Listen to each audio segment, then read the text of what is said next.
Está começando mais um episódio do Seu Começasse do Zero, um podcast feito para você, empreendedor, empresário e corretor de seguros, ou vendedor que quer crescer na vida, na carreira profissional. Aqui você vai ouvir histórias reais de pessoas que saíram do zero e construíram uma carreira sólida, gente que vive na pele o dia a dia das vendas. Se você quer dica valiosa, mentorias práticas e conteúdos que transformam, esse podcast foi feito para você. Mas presta atenção, 99% das pessoas que assistem esse podcast não se inscreve no canal. Então, se você quer transformar sua vida e se inscrever agora no canal, é gratuito, tá bom? É só se inscrever que você vai ter episódios. Outra coisa, esse episódio foi patrocinado pela Clearwater Seguros, que é a corretora de plano de saúde. Se você sofreu reajuste do seu plano de saúde ou você tem interesse em cotações, é só clicar no link na descrição. E agora, solta a vinheta que vai começar um podcast incrível.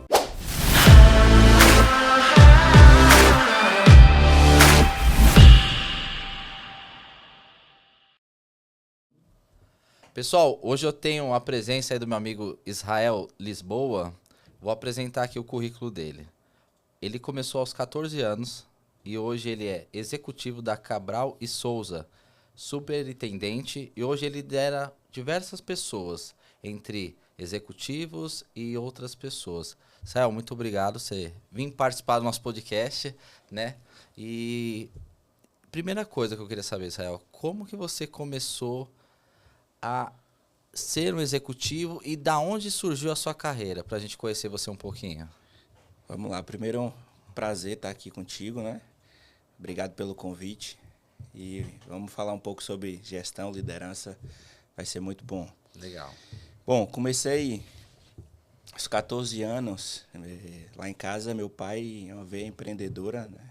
Raízes, e aí em busca da liberdade financeira, em busca de querer ter o meu dinheiro ali na adolescência, foi que eu resolvi começar a viajar com ele. Ele viajava, fazia atendimento ótimo na época, nas cidades ali da Bahia, né? Certo. E aí a gente falou assim, ó, você quer ter seu dinheiro, você vai comigo, você viaja comigo, eu te pago a diária. Falei, opa, já vou garantir. Mas ele aqui. tinha 14 anos nessa época? Tinha 14 para 15 anos. E aí comecei a viajar com ele finais de semana, comecei a abdicar dos finais de semana, né? Porque a gente saía de casa muito cedo, 5 da manhã, já estava de pé para poder sair. E aí foi quando eu comecei a aprender, a empreender com ele, né? A gerir pessoas naquela época. A gente viajava para diversas cidades da Bahia, então eu ficava muito no atendimento e na parte ali de suporte às vendas.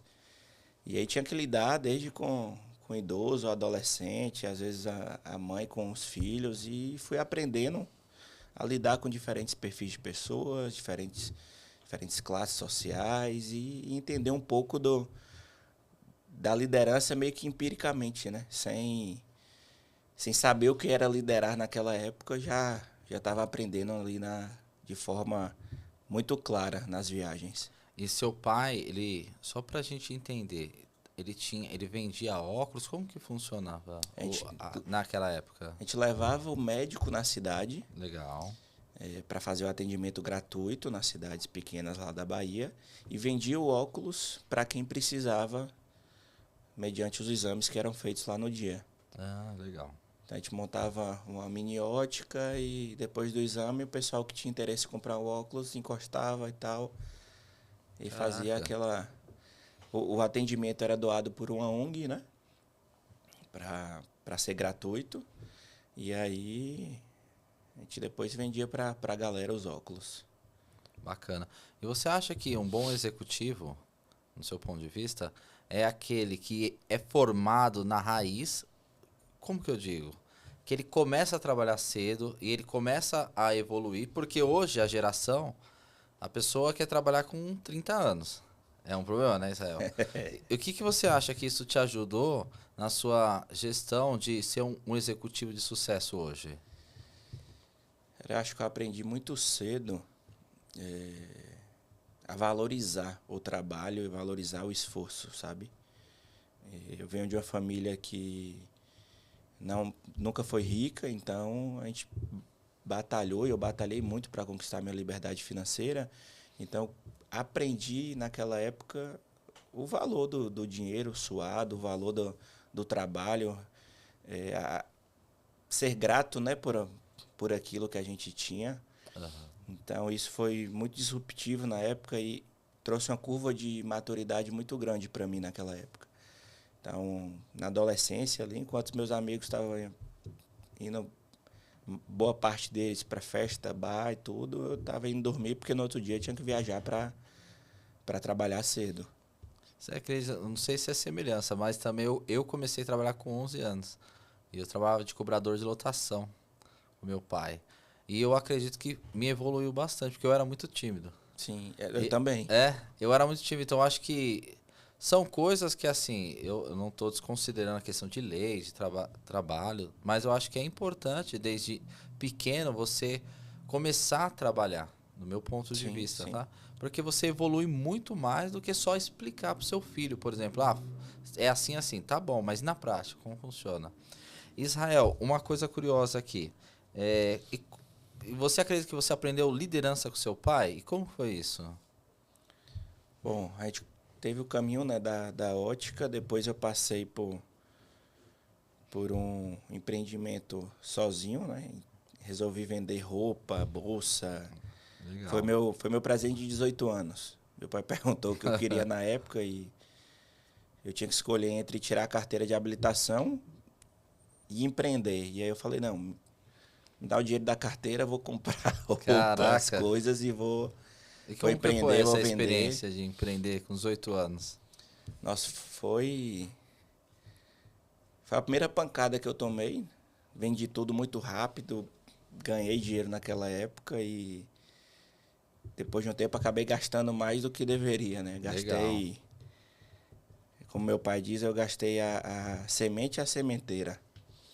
E aí fui conversar com ele e falei assim, rapaz, o dinheiro acabou para comprar mercadoria. Aí tomei um velho sermão. E ele falou assim, não, você quer recomeçar, eu te empresto o dinheiro. Aí ele me emprestou, eu comprei mercadoria, recomecei. Nas primeiras vendas paguei o empréstimo dele Aham. e aí continuei tocando. Até chegar aos 18, onde surgiu a oportunidade de abrir essa hamburgueria lá.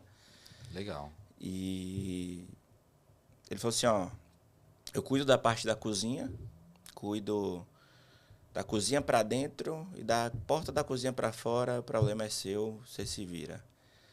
Nunca tinha fechado uma folha na vida, nunca tinha fechado um caixa, não. Caraca. Falei, bora.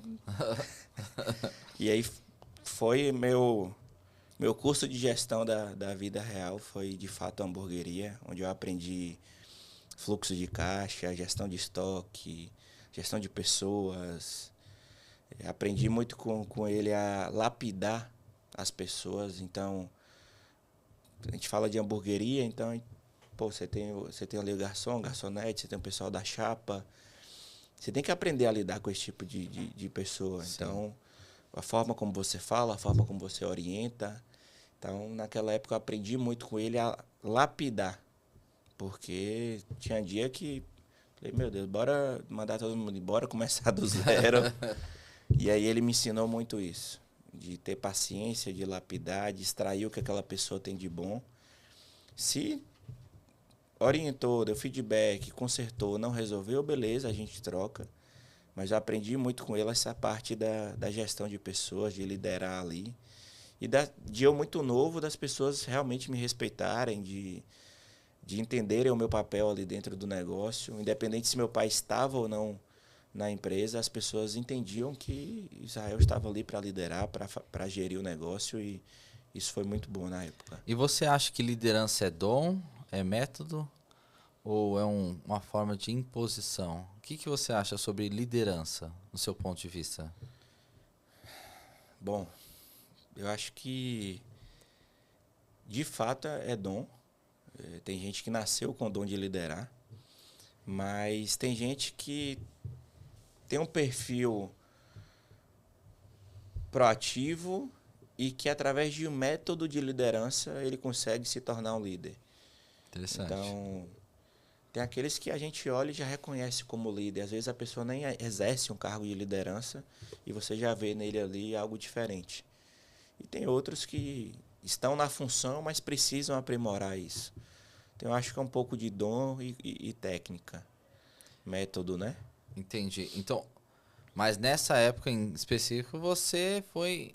O seu pai te instruindo, você com a experiência, você foi lidando com pessoas. E qual que foi o seu primeiro desafio ali naquele momento que você sentiu? O primeiro desafio foi na gestão da hamburgueria, de fato.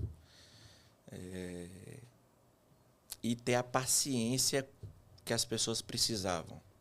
Era um negócio novo, a gente abriu praticamente do zero, pegamos o ponto do jeito que estava, demos uma arrumada, feira e iniciamos o trabalho. Então, a paciência de implantar o nosso modelo de trabalho. Na época, lá em Vitória da Conquista, não se tinha esse tipo de hamburgueria, né? Aham. E aí do nosso lado tinha uma lanchonete muito tradicional, antiga, mas não era na pegada hamburgueria. Então, implantar esse modelo, treinar essas pessoas que vinham de lanchonetes para elas entenderem que aquilo não era uma lanchonete, que tinha um modelo de negócio a ser seguido. Então, de fato, foi minha faculdade, antes de eu fazer direito, né? Fazia direito na época, mas Aham. minha faculdade da vida real foi a hamburgueria. Meu MBA de gestão foi lá dentro, até depois ser convidado para a distribuidora. Aí você começou com a ótica com seu pai, vocês abriram a hamburgueria, né? E vocês ficaram quanto tempo com essa hamburgueria? Eu fiquei à frente da hamburgueria, se eu não me engano, 7, 8 anos. Caraca. Até eu ir para a distribuidora. E meu irmão do meio assumir a hamburgueria com meu pai. Ainda existe a hamburgueria, no A caso? gente vendeu, tem 2... Vai fazer 3 anos que a gente vendeu a Caraca. hamburgueria. Recente, então. Meu irmão tocou, aí eu fui orientando meu irmão. Nesse meio tempo, meu pai teve um infarto, né? E aí ficou afastado. Meu irmão que tocou, o que dava eu orientava, ajudava. E aí foi meio que uma sucessão familiar ali. Ele que tocou a hamburgueria os últimos anos foi Até que foi vendida, ele que foi tocou. vendida, exato. Aí você entrou nessa empresa, né? E como que foi essa empresa? Como que você entrou? Qual cargo você entrou nessa empresa que hoje você tá? Eu entrei lá para implantar o e-commerce. Ah, legal. E-commerce B2B, B2C, eles não tinham e entrei como analista mesmo, mas já avisando, né, vislumbrando esse crescimento. Finalizei toda a parte de implantação do e-commerce na época. A gente colocou o e-commerce para rodar, montei uma equipe. E aí surgiu a proposta pelo meu perfil, pelo meu trabalho, de ser um assessor de gestão estratégica e iniciar a implantação do modelo de gestão da empresa. Legal. Então, iniciar uma área nova, uma função nova. E como eu nunca tive muito medo de desafio na vida, eu caí para dentro e... Você se destacou aqui, aí o pessoal falou, ó, quis trazer você para uma questão mais estratégica. Esse foi o seu desafio. Exato. E aí eu assumi esse desafio, né, como assessor de gestão estratégica, comecei a montar toda a parte de fóruns setoriais, fórum de alta gestão, conselho, acompanhar todos os indicadores da empresa. Todo esse modelo de gestão eu acompanhei junto com a consultoria de empresa familiar, toda a implantação. Então, eu era a gente brinca que o AGE, né, o agente de gestão estratégica, ele é o óleozinho das engrenagens. Então, é o cara que é na logística, reunir com a logística, fazer fórum, olhar os indicadores, é o cara que sentava com comercial, sentava com compras, com RH. Então, isso trouxe um amadurecimento muito rápido, né, dentro do negócio. Amadureci, cresci muito rápido nesse sentido, porque eu tratava com todos os setores ao mesmo tempo, acompanhava todos os setores ao mesmo tempo e prestava conta para o CEO de todo o modelo de gestão. Né? Muito legal. E hoje, pela sua experiência que você tem, você dá quanto tempo nesse cargo executivo, Israel? Como executivo, de fato, acho que 3, 4 anos. Se você entrasse em qualquer tipo de empresa hoje, com seu conhecimento, qual seria o primeiro indicador que você iria atrás, pelo seu know-how de conhecimento? Hoje, a primeira coisa que eu pediria para olhar era o DRE da empresa. Muito legal. E tem empresário que nem sabe o que é DRE. Nossa, Olha, qual o seu DRE? O cara não sabe. Ó. às vezes o cara tem ali no papel de pão ali, entrada, saída, mistura com o dinheiro dele no bolso. E de fato, acho que a primeira coisa seria olhar o DRE, olhar a saudabilidade da empresa, né? E destrinchar isso. E aí depois olhar faturamento, margem, estoque. Mas o DRE é o que ia nortear toda a execução, né?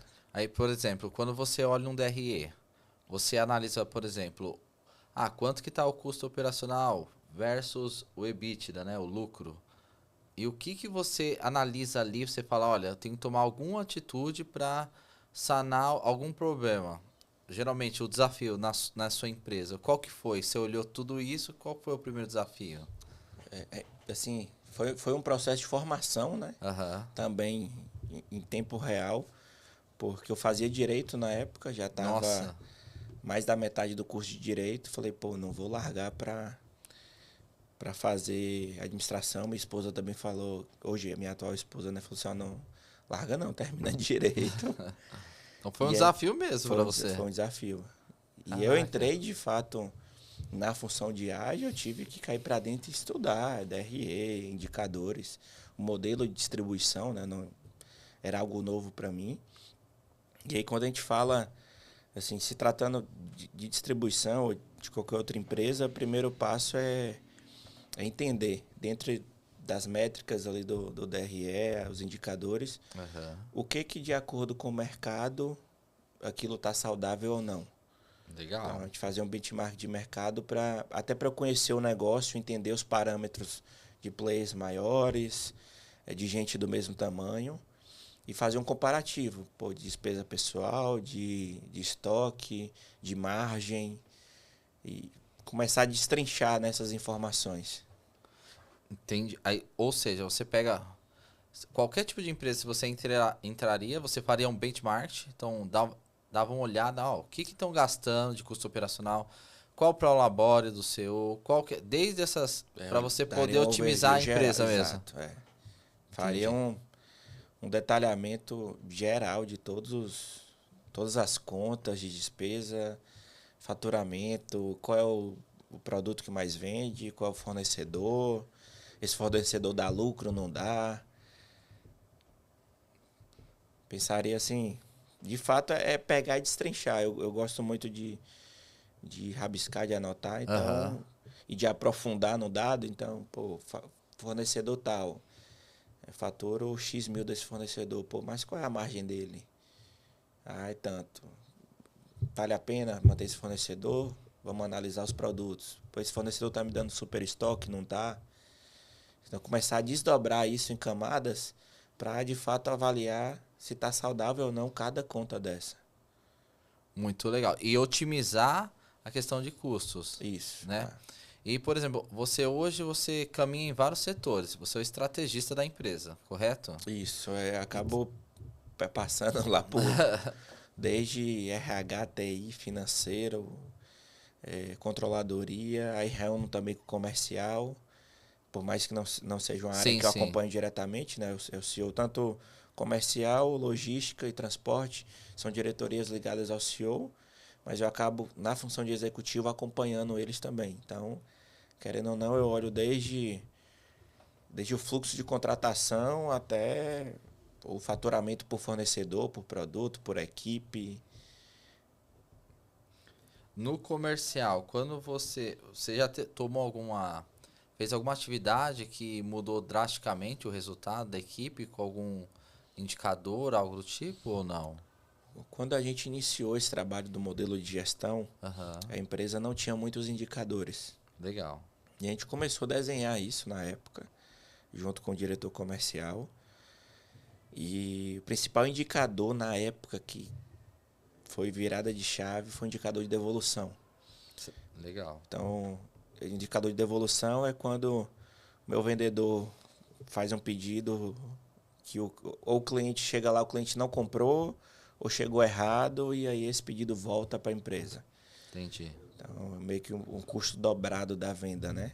E aí, na época, o indicador de devolução era absurdo.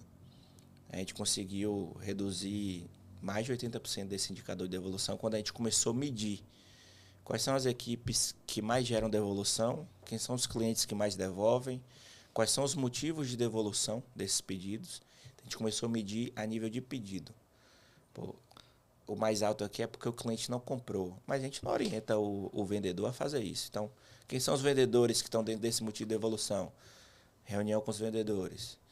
E a gente começa a desdobrar isso. Foi o indicador que mais, na época, que mais surtiu efeito de cara, quando a gente começou a olhar no painel, foi esse. Ou seja, você fez meio que um microgerenciamento. Exato. Microgerenciamento, verificou as devoluções, que foi o caso do setor, né? E aí, quando você otimizou, gerou mais, querendo ou não, mais lucro para a empresa. Exato. Gerou mais caixa para a empresa. E essa ação começou na devolução.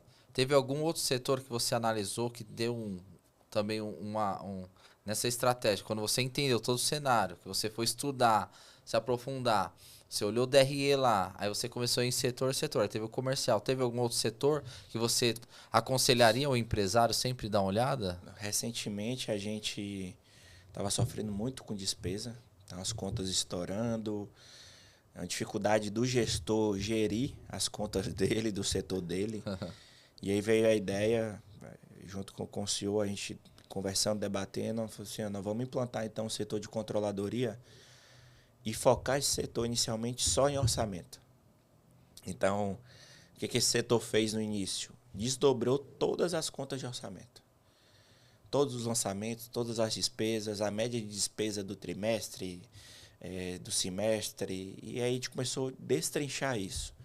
E aí buscamos no benchmark de mercado qual seria a despesa ideal para o nosso tamanho de faturamento na época. E a gente conseguiu reduzir 600 mil de despesa de um mês para o outro.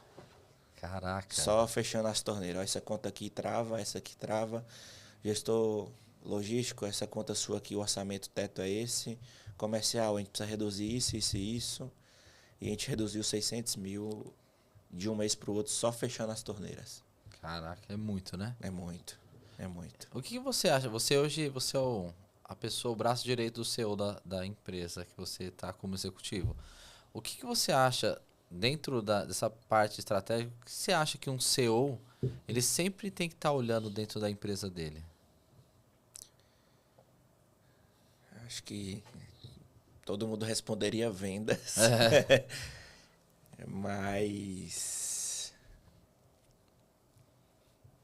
cara, a primeira coisa que um CEO, para mim, ele tem que olhar é o financeiro da empresa. Muito legal. Porque se eu consigo otimizar a gestão financeira, eu gero mais lucro sem precisar, às vezes, aumentar as vendas. Muito legal. Israel, você acredita que lá na minha empresa, né? Hoje que eu tô olhando é exatamente o que você está falando. Eu aprendi tudo sobre DRE, tudo sobre custos e até minha esposa falou, mas por que você está fazendo financeiro? Se eu cuido e tal. Eu falei, não, mas não tem nada a ver. Porque eu tô analisando financeiro para poder saber otimizar o que você está falando, os custos operacionais para me aumentar a margem de lucro. Exatamente. E não só para isso, para eu poder pegar o orçamento e investir para gerar mais receita. Exato. Né? E uma coisa que eu olhei que é muito interessante na empresa também, isso mais no setor de venda, como eu tenho uma corretora de seguro onde vende plano de saúde, eu otimizei o seguinte, meu vendedor, vou dar um exemplo, recebia 200 clientes por mês, que ele venda de serviço. Só que eu comecei a fazer cálculos, eu falei, poxa, peraí, se ele atendesse menos, mas a taxa de conversão dele saísse de 1,98 para tipo 5%, ele ia trabalhar muito menos, com muito menos cliente, ou seja, eu ia gastar menos na empresa e ele ia ganhar muito mais dinheiro. E a empresa também ia lucrar. Então, eu comecei a olhar os dados e eu vi que, poxa, então onde que eu foquei minha energia? Em fazer treinamento com o meu time comercial. Show de bola. Então, eu acho que você está falando... E benchmark, eu acho que o empresário... Tem empresário que nem sabe o que é isso, né? Mas o empresário aí, o micro, até o médio empresário... É importante. Às vezes o cara não quer se conectar com outros empresários do mesmo setor com medo do outro vir buscar e pegar, vou roubar meus clientes, vou roubar meus vendedores. Nada, você tem que buscar aprender com quem é maior que você. Legal. E apoiar, fazer parceria com quem está no mesmo caminho. Eu acredito muito... Ninguém cresce sozinho, então... De fato, a parceria tem que existir. Não... E aí, quando você começa a fazer esse trabalho do microgerenciamento, né? De destrinchar as informações, é algo muito fascinante, porque é exatamente isso. Você observa assim, pô, meu vendedor atende 200 pessoas, a taxa de conversão está baixa, mas dá para eu melhorar aqui o lead dele, ou aumentar um pouco a margem do meu produto, melhora a saúde financeira da empresa, sem trazer mais demanda, sem aumentar o trabalho do cara, só com alguns ajustes finos. É porque, assim, o que o empresário tem que entender é o seguinte, eu acho que a coisa mais desafiadora, Israel, é você pegar uma empresa, dependendo do setor, Sim. e fazer que ela tenha processos que você consiga expandir a sua empresa. Então, eu acho que esse é o desafio em toda empresa. Vou criar processos, otimizar e fazer que as pessoas produzam mais com um trabalho assim que qualquer pessoa tenha meio que a média. Porque você nunca pode se comparar a um cara que ele é fora da média, um cara que entrega muito, porque você não consegue fazer um benchmark naquele cara. Mas se você criar um processo bem fluido e você conseguir otimizar os processos, eu acho que é dentro do que você está falando, igual aqui no caso. Você falou que olhou a parte financeira e 600 mil. Imagina, eu não sei o seu segmento, mas quanto que deveria faturar para sobrar isso de caixa? Nossa, muito. É muito dinheiro. Então, às vezes, otimizar eu mesmo. Eu falo que eu derrubo folha. Folha, eu digo assim, às vezes é sistema, é software, sei lá o quê. Aí o que eu faço? Eu troco o meu cartão de crédito. Tudo que tiver vinculado àquilo, isso é uma estratégia para o empresário que está assistindo aqui. Eu troco o cartão de crédito, tudo estava vinculado. Derruba tudo. Lógico, eu vou reativando as coisas mais importantes. Exato. E o que não é importante, eu vou tirando. Então, eu vou otimizando para gerar mais lucro. Quando a gente implantou o setor de controladoria agora, a gente começou a destrinchar sistema. A gente começou a analisar o seguinte, pressionando o setor de TI para trazer as análises. Pô, eu tinha 2 sistemas que eu pagava e os sistemas faziam a mesma coisa. Caraca. Não, começa a cortar. Bora otimizar. Então, assim, de fato, quando o empresário coloca a lupa, o gestor coloca a lupa ali no negócio e começa a destrinchar isso, alguns não têm esse perfil, então é importante buscar uma parceria, uma consultoria, algo para, de fato, detalhar o negócio dele. Porque senão começa a sair dinheiro, ele não está nem vendo para onde está indo. Verdade, verdade. E hoje, aí tá, você começou lá, tal, provavelmente o pessoal ficou muito assim do seu currículo empreendedor, né? Aí te chamaram para a empresa e você entrou nesse desafio, começou a analisar todos os processos. E falando de processo, qual que foi o seu desafio para poder, porque você deve ter entrado e auxiliado os outros executivos a otimizar processo. O que você acha que os executivos, qualquer setor, sempre tem que estar olhando os processos diariamente, para que o processo seja mais fluido? O processo, de fato, é um desafio muito grande, até hoje. É uma empresa familiar, então a gente fala de alguns vícios que precisam ser consertados, né, e moldados pela cultura. Mas hoje um processo bem definido, ele resolve a causa raiz do problema. Então a gente começou a montar agora o setor de projetos e processos. Legal. Justamente para desenhar todos os processos da empresa. Porque o processo ele evita o retrabalho, ele alcança a causa raiz do problema para você poder consertar. Hoje, a depender do tamanho da empresa, se ela não tiver um processo definido, que seja um processo de venda, um processo de pagamento, é complicado, é muito bagunçado. Muito problema. E assim, o problema que acontece em qualquer empresa, a empresa começa a faturar bem, ter lucro. Aí o que o empresário fala? Poxa, eu vou colocar mais gente que vai dar o quê? Mais dinheiro. O cara pensa assim, não, vou colocar mais gente. Mas se o cara não tiver um processo bem validado, o cara vai arranjar mais dor de cabeça. Exatamente. E menos lucro. Ele E vai aí, aumentar o retrabalho, é absurdo. então, assim, verificar processos, assim, é o objetivo de todo empresário, porque senão o cara quebra, até o executivo. E aí, outra dúvida para você. Você acha que o que forma um líder de verdade? É o cara estar no campo de batalha ou o cara ter formações acadêmicas, no seu ponto de vista? Cara, campo de batalha. Por quê? Vamos dizer que é o 70-30 ali. Não adianta ele ter formação em Harvard se ele nunca liderou ninguém. Interessante. Ele não vai conseguir transformar toda a parte técnica em algo palpável ali com a equipe. Já o cara que tá na guerra ali, que tá no jogo, é muito mais fácil de treinar esse cara e trazer cursos para o currículo dele. Ele vai executar muito mais rápido que o cara que só tem a técnica. E hoje, na empresa, por exemplo, você como executivo estratégico, hoje, quando você visa recrutamento, o que você está buscando mais no candidato? Para os setores que eu acompanho diretamente, a gente tem olhado de fato o currículo quando ele chega, a Aham. parte técnica apresentada, mas é na entrevista ali que a gente faz a peneira, né? Então, o comportamento, o caráter, a gente busca os antecedentes da pessoa, se essa pessoa tem processo ativo, se não tem. Porque, assim, a técnica, o processo da empresa, eu acredito que é algo treinável, mas comportamento, caráter é algo que já está na pessoa ali. Bacana. E você já teve que liderar alguém que tinha uma índole ruim nessa parte de liderança, ou você teve que dar conselhos para o CEO ou para qualquer executivo seu? Por exemplo, você dando feedback fala, poxa, cara, aquele cara ali tá. Você tem que mandar embora. Já teve que dar esse tipo de. E como que foi isso aí, Israel? Já, assim, por mais que seja uma empresa familiar, e isso vale para todas as empresas familiares do Brasil, a empresa não pode ser ONG. Legal. Então, você pode ter familiar trabalhando lá dentro, desde que ele seja um profissional que entregue o resultado que a empresa precisa.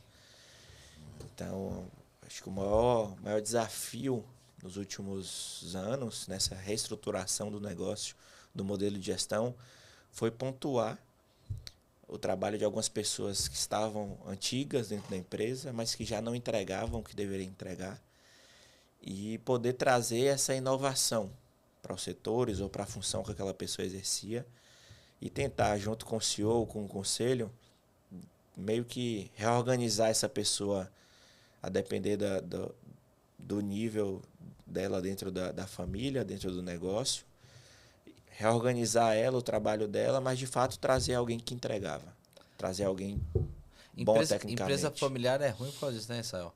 Porque você entra lá, a pessoa tá sentada na cadeira que a cadeira tá maior que a bunda, né? E ela não Tem muito consegue no Brasil. sair. Ela quer o salário, quer o prolabore. As E é pessoas, muito difícil, velho. as pessoas costumam falar assim que empresa familiar não dá certo, mas a gente tem diversos exemplos hoje no Sim, Brasil de sim. empresas familiares, mas que tratam a empresa como empresa. Então, o maior case hoje é a CIMED. Sim. É uma empresa familiar. Tem família trabalhando lá dentro, tem sobrinhos do João, da Carla, tem os próprios filhos deles, né? Mas é uma empresa que tem processo estruturado, que tem governança, que tem entrega. Então, cada líder, cada funcionário tem sua entrega a fazer. E é uma empresa que não terceiriza a contratação no sentido de, pô, vou colocar aqui fulano que é meu parente que está precisando de um emprego. Não, ela coloca alguém na função Por capacidade por mesmo. capacitação. Essa pessoa tem capacidade de executar a tarefa? Tem. Então, eu contrato. E eu acho que assim, o que você tá falando é muito interessante, porque todo executivo, porque você pode ser dono da empresa e ser executivo da empresa, normal. Cargo seu, cargo de gestor, vai, um setor comercial, financeiro. Você pode estar no cargo executivo, mas você tem que entender, eu estou no cargo executivo, só que, dado o momento que a empresa crescer, infelizmente, eu vou ter que sair dessa cadeira ou eu vou ter que estudar. Exato. Ou vou ter que me Prof- profissionalizar para estar no nível que a cadeira precisa. E isso acontece. Muito. No Brasil hoje é... O que eu vejo, por exemplo, Israel, a gente participa muito em mentoria, certo? E, querendo ou não, a gente evolui muito. Porque a gente está conectado com pessoas que já alcançaram, às vezes, patamares aí muito elevados. E o que eu vejo, eu tô falando da minha experiência, quando você se conecta com pessoas de outros mercados, aprende, quando você chega na sua empresa, às vezes, você entende que algumas pessoas ali, ou elas têm que profissionalizar, ou elas não vão poder ficar a longo tempo naquela cadeira. Exato. Assim, hoje, um dado real é que na segunda, terceira geração, a maioria das empresas familiares quebram. Caraca. Mas quebram por falta de processo e de governança. Porque o empresário, o fundador, ele precisa entender que a pessoa tem que sentar na cadeira de liderança dele se tiver competência para isso. Se é um familiar que veio construindo toda essa trajetória com ele, e aí o planejamento estratégico da empresa dita muito isso, é eu olhar para a cadeira e falar assim, fulano é meu parente, está no cargo há X anos, e meu planejamento estratégico diz que daqui 3, 5 anos eu quero estar desse tamanho. Fulano tem a condição para eu formar ele até esses 3, 5 anos e ele estar nesse nível? Tem, então eu vou investir nele e vou trabalhar para que ele se forme. Legal. Pô, não tem, então eu tenho que começar um processo de troca agora. Isso que você está passando é um excelente insight. Então, vamos lá, só para eu entender. Você tem lá uma pessoa que está na cadeira. Primeiro você tem que ver se a pessoa quer, né, Israel, também. Primeiro ponto, Primeiro se ela ponto. quer ou não. Porque às vezes, aí é difícil. Por isso que empresa familiar é muito difícil, porque às vezes, cara, às vezes sua tia, sua mãe, sua esposa, seu filho tá lá. Aí você fala, ó, filhão, tem que estudar. Você quer ficar na cadeira? A empresa está evoluindo. Você quer estudar? Ah, quero, não quero. Então é o que você está falando. Poxa, essa cadeira daqui 3 a 5 anos vai estar com outro patamar de conhecimento. Você Exato. quer evoluir? Quero, não quero, não tem problema também. Amizade é mesmo. Exato, exato. Só que não vai dar pra você ficar nessa cadeira. E isso eu acho que é um ponto delicado. E assim, se a pessoa quiser, pô, você tem 2 pontos positivos. Você tem alguém de confiança ali da família, né? Sim, Dentro sim. do negócio. E se tem alguém que está se profissionalizando para estar à altura da cadeira. Se não quiser, maturidade, vida que segue. E a empresa precisa continuar. A empresa não pode parar por causa de fulano, ciclano que não quer evoluir. Imagino que você, como estrategista, muitas vezes você teve que se colocar ali no meio, aconselhar, conversar. É uma situação bem delicada, né, Israel? Assim, a função do AGE na época, quando eu comecei, Aham. é uma função muito política, né? Então eu tinha que sentar com o gerente de um setor que reclamava do outro, eu sentava com outro que reclamava desse, e eu tinha que ir ponderando e tentar de uma forma, no meu papel, juntar esses setores. Entendi. Fazer com que eles se conversassem, fazer com que o objetivo da empresa fosse alcançado pelo trabalho deles. Você falou um ponto aqui que é super interessante. E como que cria-se cultura numa empresa onde os setores estão divididos? Bom, Polêmica, né? Não, eu gosto de uns... Pra ficar uns cortes muito bons, vai ter que ter umas polêmicas. Cultura não é o que está na parede, não é o que está no manual. Cultura é o que você tolera ou não dentro da sua empresa. Muito bom. É o primeiro ponto. Então, o CEO, o conselho, o presidente, o diretor, ele precisa determinar aquilo que é aceitável de conduta e de comportamento dentro da empresa. Então, se eu tenho 2, 3 setores que não se conversam, que não se alinham, é papel do CEO, do diretor, sentar e falar assim, ó, da porta para fora vocês podem se odiar. Sim. Da porta para dentro vocês trabalham em prol de um único objetivo. E eu acredito que vocês tenham maturidade para fazer isso. Porque se não fizerem isso, aí pode trocar todo mundo. Mas você acha que... Aí vem um tema bem delicado. Qual gestores que querem tomar ações que sejam desconfortáveis. São poucos. São poucos. E aí que é o problema. O cara, ele quer ter uma empresa alta performance, com uma cultura lá em cima, só que ele quer manter o mesmo time. Ele tem que ter maturidade e coragem de fazer as mudanças necessárias. Porque não adianta a gente ir para uma formação com o Flávio Augusto, Sim. ouvir de cultura dele, ouvir de tudo que ele fez na WhatsApp e ficar permitindo situações que minam a cultura da empresa, que minam o resultado no dia a dia. Então, para que eu estou indo lá me formar? Para que eu estou indo lá aprimorar o conhecimento se eu não estou aplicando? Faz sentido. Mas eu acho que é o problema do ser humano. O ser humano, ele não gosta, tomar decisões difíceis. Ou seja, ele gosta de procrastinar. Então, O que é confortável, ele está segurando. o que é confortável é bacana. Mas o que não é confortável, poxa, pra que mexer? Deixa lá o cara que não tá produzindo, deixa lá. Só que ele não tá entendendo que ele tá prejudicando todo um ecossistema. Hoje, na minha empresa, Israel, eu não aceito gente improdutiva. Tá certo. A pessoa, ela não produz o que ela é paga, ela sai fora da minha empresa. Se não gostou da minha cultura, vai procurar outra empresa que tenha uma cultura adequada para ela. Eu não tenho, eu sou pouca ideia nisso aí, sabe? No final do mês, início do outro, quem tem que bancar as contas é você. Sim. Então, a pessoa improdutiva chega ali no 5º dia útil, ela quer receber o salário dela, doa quem doer. Então, de fato, o empresário tem que ter essa coragem de tirar o improdutivo, tirar o preguiçoso da empresa e focar numa empresa com cultura de alta performance. Não tem, se ele quer sobreviver, se ele quer ter sucesso, não tem um porquê dele pensar diferente disso. E você está correto. Gente improdutiva da porta para fora, senão... E às vezes nem improdutivo, tá, Israel? Às vezes a pessoa... Eu hoje não aceito também nem o cara improdutivo...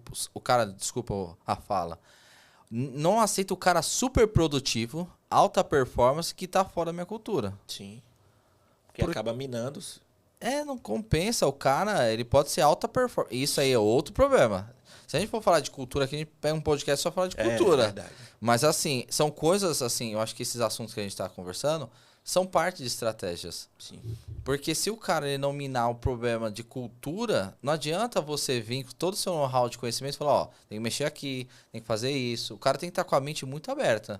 Ainda mais quando pega um estrategista, o cara fala assim, peraí, o estrategista vai vir e falar, ó, tem que fazer isso. Eu analisei todo o cenário aqui, você tem que trocar aqui, esse cara você tem que mandar embora.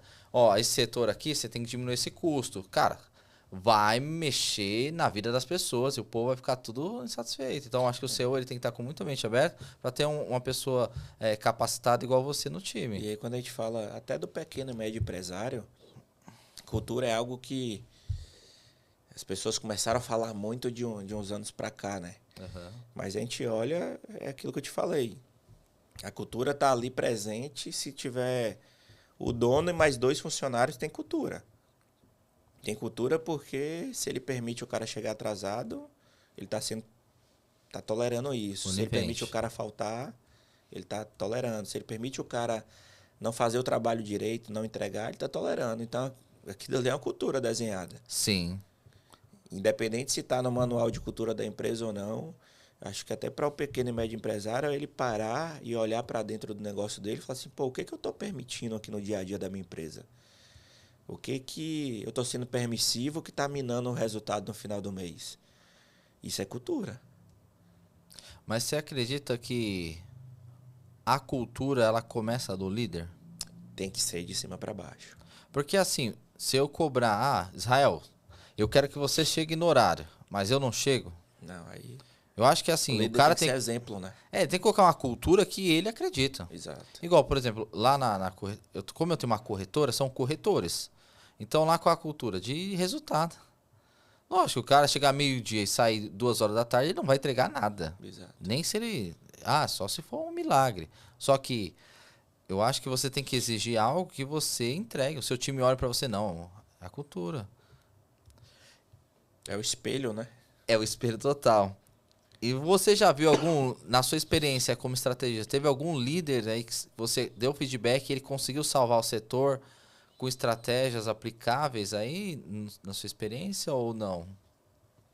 Você acha que um líder salva um time improdutivo? Salva. Como? Bom, a primeira coisa é entender a postura desse líder.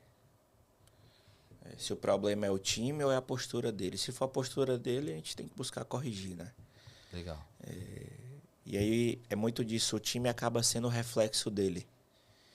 Então, a partir do momento que você começa a moldar o comportamento daquele líder, orientar, dar feedback, fazer os ajustes necessários, o time começa a perceber isso. E as pessoas que não se adequam à performance exigida dentro desse time vão acabar saindo de forma automática.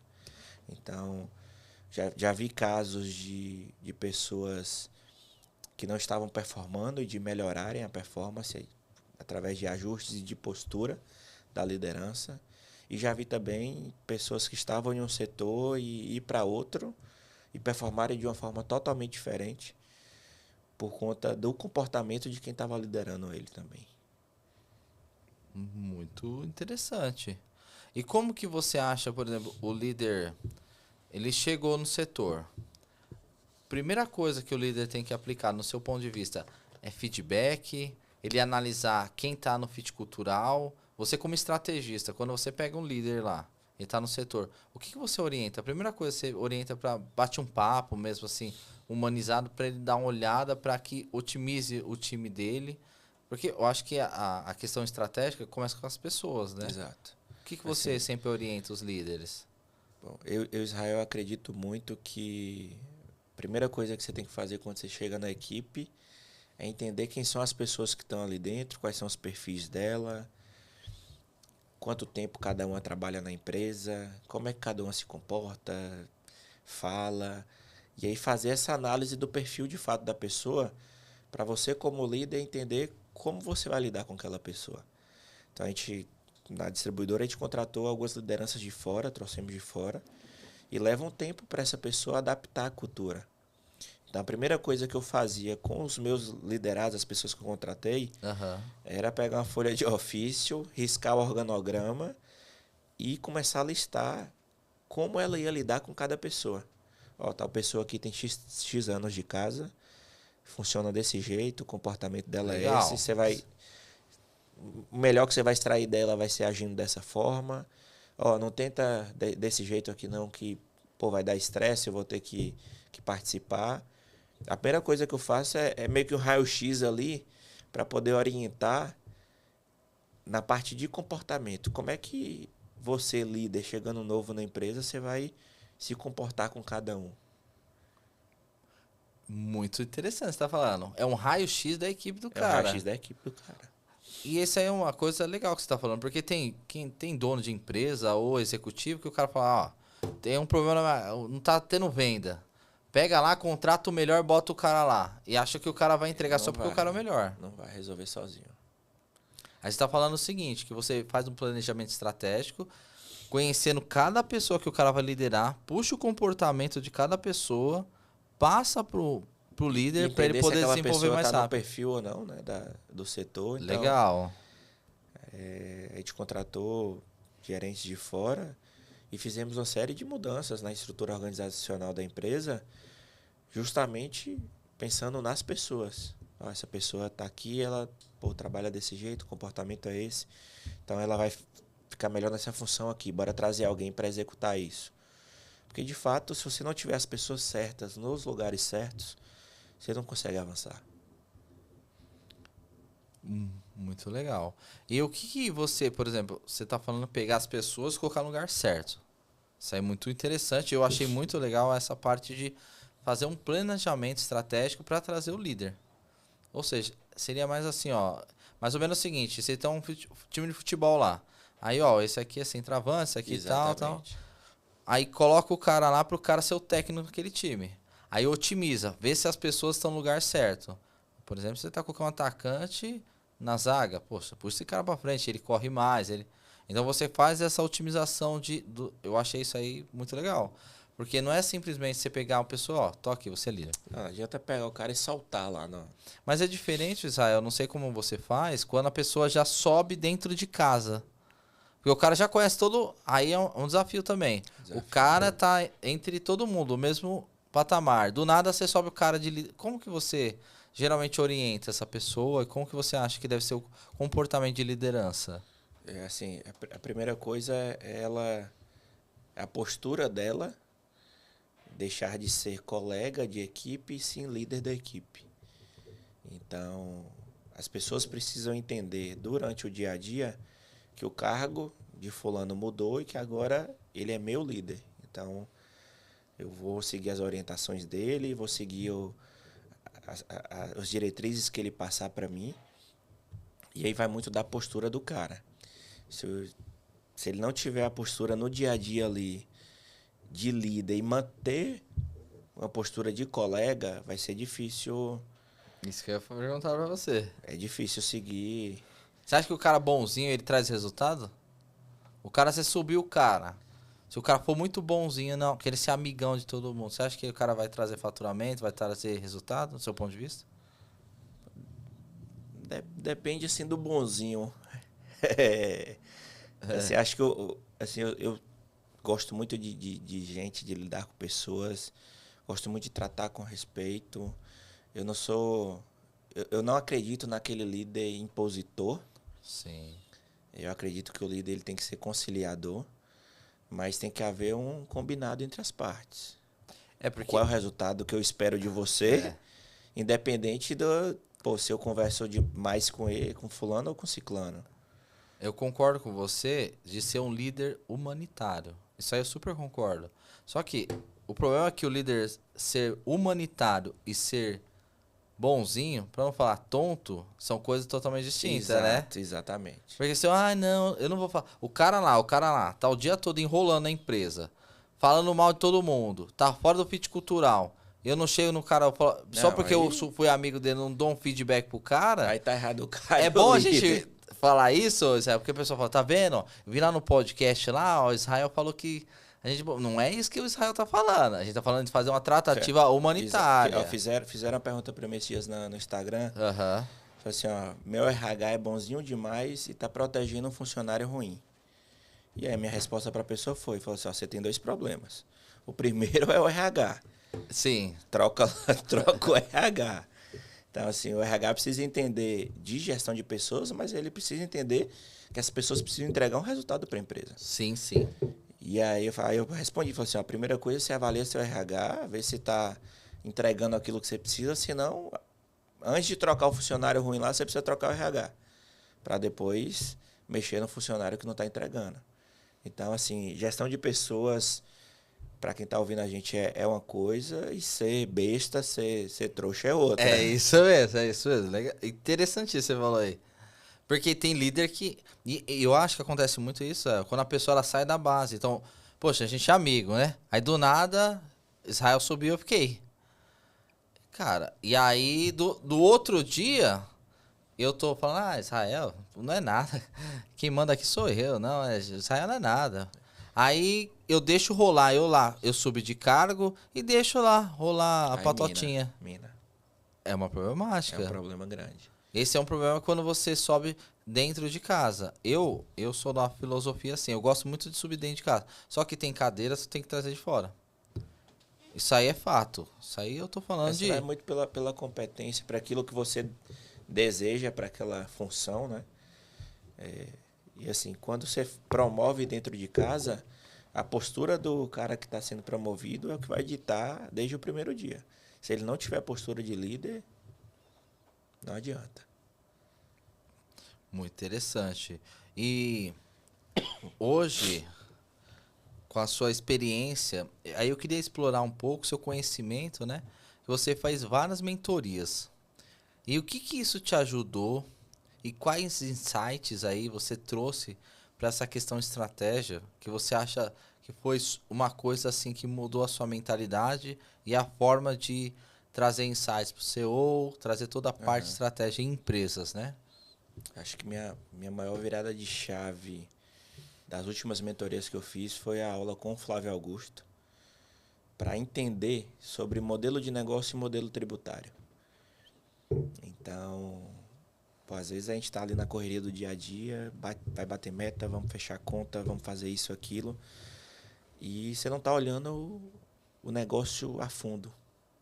E quando a gente fala de indicador e tudo, e a gente vem para a questão do modelo tributário, é entender, dentro da minha estrutura atual, dentro do negócio que eu já tenho, quais são os movimentos financeiros, tributários que eu posso fazer para ter mais lucro.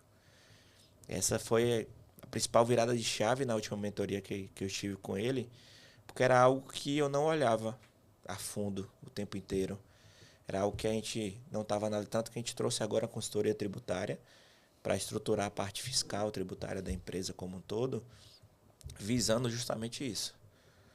Pô, questão de empresas terceirizadas, buscar formas legais, mas que eu possa ter mais lucro dentro do meu negócio atual. E aí o Flávio bate muito nisso na aula dele. A WhatsApp foi uma virada de chave em cima disso, porque na época ele contou a história pra gente lá que ele perdeu um voo dormindo no aeroporto e estava indo para um compromisso. Ele começou a pensar, a conta estava quase empatando na época, e ele fez uma virada de chave no negócio WhatsApp, no modelo tributário, porque hoje a margem da WhatsApp acho que mais de 50% a 60%. É alta, hein? Então, foi a principal chave, e é algo assim, às vezes as pessoas me buscavam, pô, bora ser meu parceiro nesse negócio, bora. A primeira coisa que eu tenho olhado depois da aula do Flávio é o modelo de negócio do cara. Você olha o que? A margem de EBITDA do negócio, mais a questão tributária de quanto o cara paga de imposto. Se dá para melhorar algo, se não dá. O modelo de negócio em si, ele é escalável ou não é? Depende muito do atual dono, do atual CEO, diretor, não depende. Então, assim, por isso que as empresas hoje têm focado muito no modelo educacional, porque ele é escalável e com margens absurdas. Então, as empresas têm criado braços educacionais visando justamente o modelo de negócio que já existe. Cria-se o braço educacional para trazer mais lucro sem mexer na estrutura real do negócio. Foi a principal chave que o Flávio virou na última mentoria. O Flávio, ele fala muito sobre criar modelos de negócio educacional, né? Ele fala muito, ele É bate o negócio bastante. dele hoje, e assim, a margem é muito alta, né?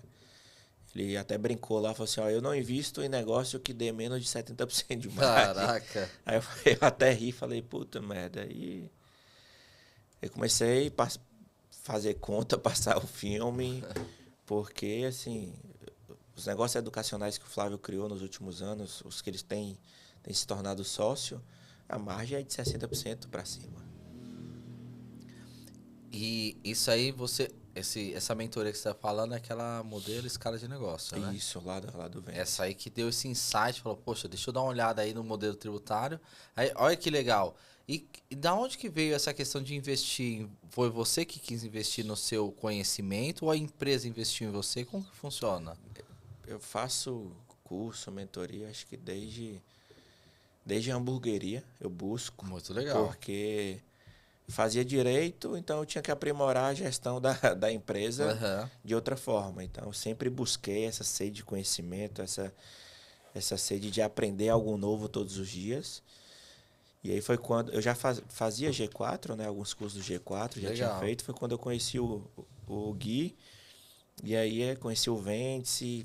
Era um sonho fazer um curso com o Flávio, entender, né? O cara, pô, começou uma escola de inglês numa sala, nem cadeira tinha, e virou o que virou hoje, né? Bilionário. Então eu falei, pô, eu preciso extrair pelo menos algum conhecimento dele ali para eu aplicar na minha vida, algum aprendizado.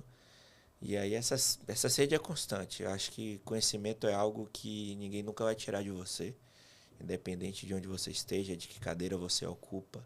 Isso é verdade. Então eu busco muito. Toda hora eu tô buscando, ó. Aí você fez escala. E qual outro método que você também é formado de outras mentorias? Hoje eu tenho formação em gestão de pessoas, liderança.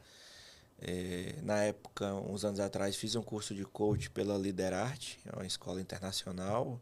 Legal. Fiz as formações do G4, fiz o inteligência artificial, é algo que eu gosto muito de estudar também. A gente tem implantado na empresa lá alguns processos com inteligência artificial. Legal. Fiz agora o negócios educacionais com o Joel, né, lá no Ventes também, e depois fiz o Scala com o Flávio e o Caio.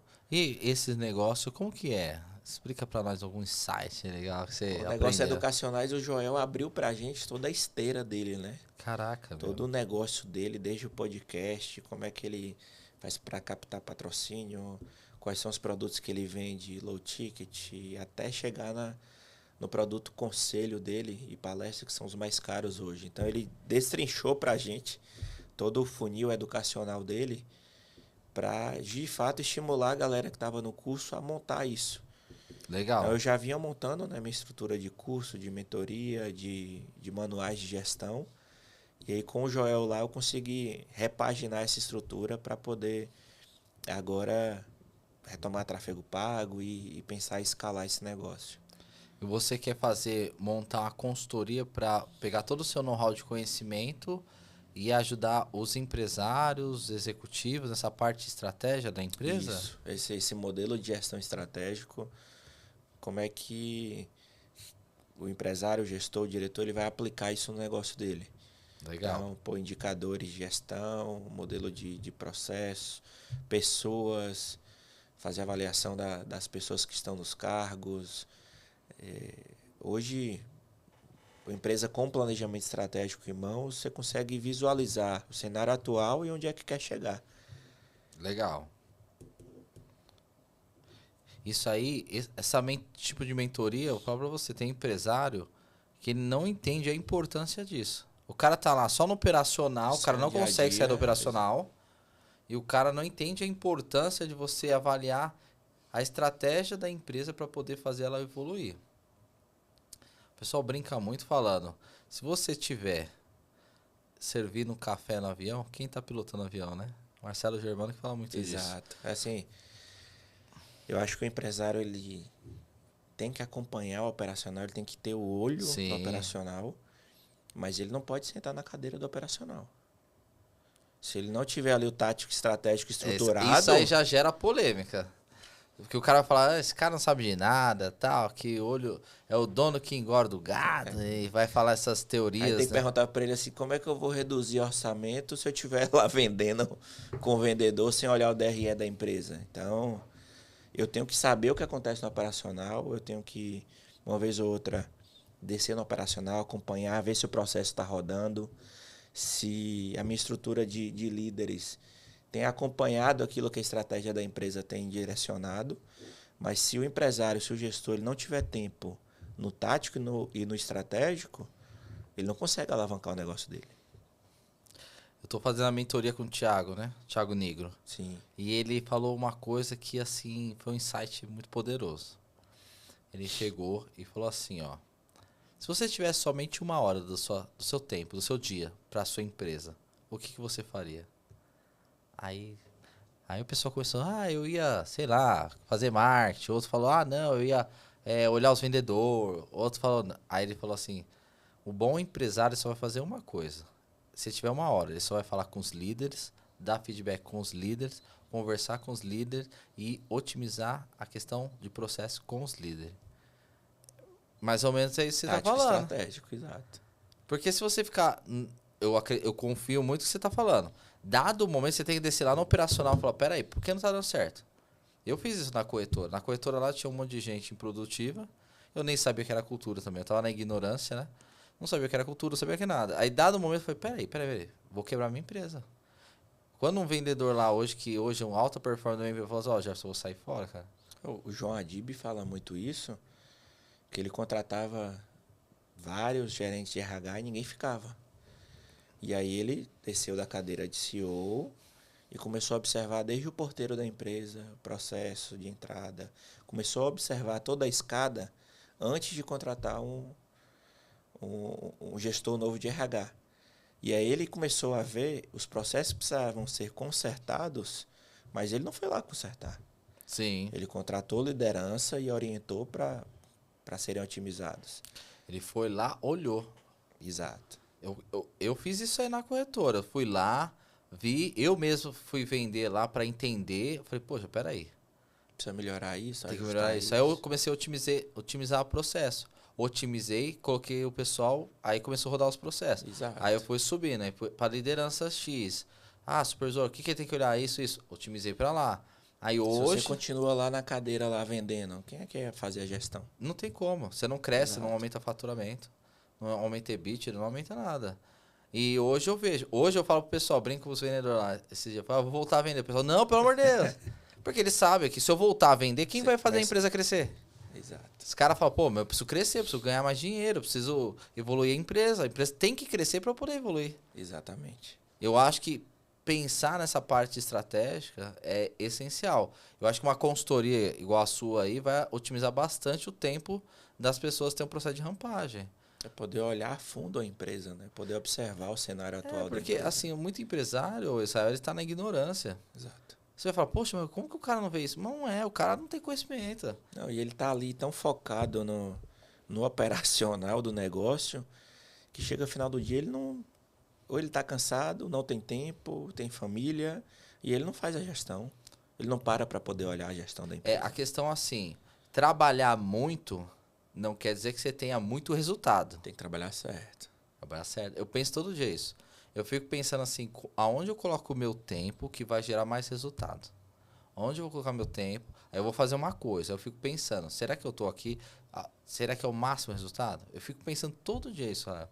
Acho que o bom empresário executivo também, ele tem que falar, o que eu tô fazendo tá gerando o máximo resultado que eu posso gerar? É, assim, uma coisa que eu tenho treinado muito ultimamente é ser um bom perguntador. Legal. Porque, às vezes, na correria a gente faz reunião com liderança e tal, a gente acaba induzindo, conduzindo, orienta, mas eu tenho buscado ser perguntador. Então, alguém traz o problema e fala assim, tá, mas como é que a gente faz para resolver isso? Para sanar isso? Qual é a causa raiz? E isso força o seu liderado, o seu líder, a ele mesmo parar e olhar o processo dentro do setor dele. Senão fica só você dando solução. Sim. E aí ele fica no automático ali. Trabalhando. Aí surge um problema. Surgiu isso aqui, eu faço o quê? Não, Isso é bom. o que você faria? Você tá aí na cadeira, o que você faria? Qual é o problema raiz disso aí? Você dá um zap no cara, igual o truco lá. Exatamente. Você mede logo o nível do desenvolvimento do cara no processo. Isso é importante, você falou agora. E quando você vê que você tem que desenvolver uma pessoa, hoje, você como gestor dessa pessoa, o que você faz para ajudar essa pessoa? Porque a pessoa está na ignorância, às vezes. Fala, por que eu quero evoluir? Eu tô bom aqui, eu tô bem. Mas você vê que aquela pessoa tem que evoluir. Como que você dá feedbacks de uma forma que a pessoa tenha que entender que ela tem que evoluir para aquela cadeira ou para aquele momento lá que você está precisando dela? Acho que a primeira coisa dentro de um feedback é você observar e fazer junto. Você analisar, né? Então você faz junto, observa, aí você orienta e observa de longe esse cara fazendo. Depois você replica. Mas assim, se a pessoa está errando muito, eu acredito que o papel do líder é sentar junto e olhar. Pô, tá errando, bora olhar aqui o que tá errando. O que está acontecendo, qual é o problema. Porque se você é líder dessa pessoa, você tem que ter o mínimo de conhecimento possível para poder resolver o problema com ela. Ou então subir para a sua liderança, né? Sim. Mas acho que o papel do líder é sentar junto de início. Pô, descobrir o que está dando errado, descobrir qual é o gargalo, orienta, dá o feedback. E aí observa agora de fora o cara desenvolver sozinho. Eu acho que o processo de feedback... Hoje eu analiso muito isso. Eu penso assim, um bom líder, ele dá muito feedback. Exato. Porque se a pessoa tá ruim e você não dá feedback, ela não vai evoluir do nada. Não vai vir um milagre lá e evoluir a pessoa. Esquece. Mas tem que dar bastante feedback. Exatamente. O líder que não dá feedback elimina a própria equipe. E você, no seu ponto de vista, por exemplo, um líder que ele aplica bastante feedback e aquele liderado não evolui. E ele tem que chegar ao momento que ele tem que ou trocar de setor. O que você acha que tem que fazer? Tô com você, o Israel já me dá feedback. Ó, Gerson, você tem que evoluir isso. A sua cadeira existe isso, você tem que fazer isso, tem que olhar indicador e tal. E eu não tô desenvolvendo. Você, como estrategista, o que você orienta as pessoas, até ao CEO, a tomar alguma atitude assim, a respeito dos liderados específicos? Acho que a primeira coisa é olhar a competência técnica dessa pessoa. Então, Correto. assim, ele não está entregando porque ele não tem competência técnica suficiente. Legal. Eu vou treinar ele, vou desenvolver. Mas se ele tem competência, ele tem todo o know-how necessário e não está entregando, eu dou feedback, oriento, ele continua sem entregar, aí tem que desligar, troca. Lá hoje, você na sua gestão tem alguma coisa de flag? Como que funciona lá na empresa de vocês? Ou não tem nenhum sistema, por exemplo, poxa, o João aqui não está entregando. Ó, João, tô tirando feedback. Você tem que entregar o resultado. Ele não entregou esse mês. A gente não usa um sistema, né? Não chega a usar CRM, nada do tipo, por conta de um modelo de distribuição do negócio. Sim. Mas desde que eu contratei uma gerente de RH, né? A gente vem implantando o RH estratégico da empresa, ela vem dando feedback direto para os líderes. Entendi. Reúne, faz treinamento. E aí, às vezes o líder se queixa, pô, minha equipe tá precisando melhorar isso, não consigo performar com essas pessoas. Aí o RH, junto com os analistas, faz uma entrevista com essas pessoas, analisa se tem algum problema pessoal, se tem realmente a competência, para depois tomar a decisão. Não adianta sair desligando também todo mundo, cortando cabeça, porque não vai resolver. Sim. Você vai ter que trazer do mercado, gente vai ter que treinar e desenvolver. E a gente tem buscado muito ouvir o líder, treinar, desenvolver. Dá um tempo. Essa pessoa não continuou sem entregar, pô, chama o líder e vamos ver como é que a gente resolve nesse caso. Agora eu vou te pedir uma dica, né? Você veio da hamburgueria e deu certo. Porque é um desafio. Hoje o empreendedor deu certo. Aí você foi ser executivo. E tá tendo sucesso. Se você fosse dar algumas dicas pro pequeno empresário ou pro o executivo que começou agora, o caminho do sucesso, pro cara atingir o ápice do sucesso, o que você falaria para esse cara dentro de uma consultoria sua? Se eu estiver sentado com um líder de alguma empresa, o diretor ou o próprio dono, a primeira coisa é entender onde ele quer chegar. Certo.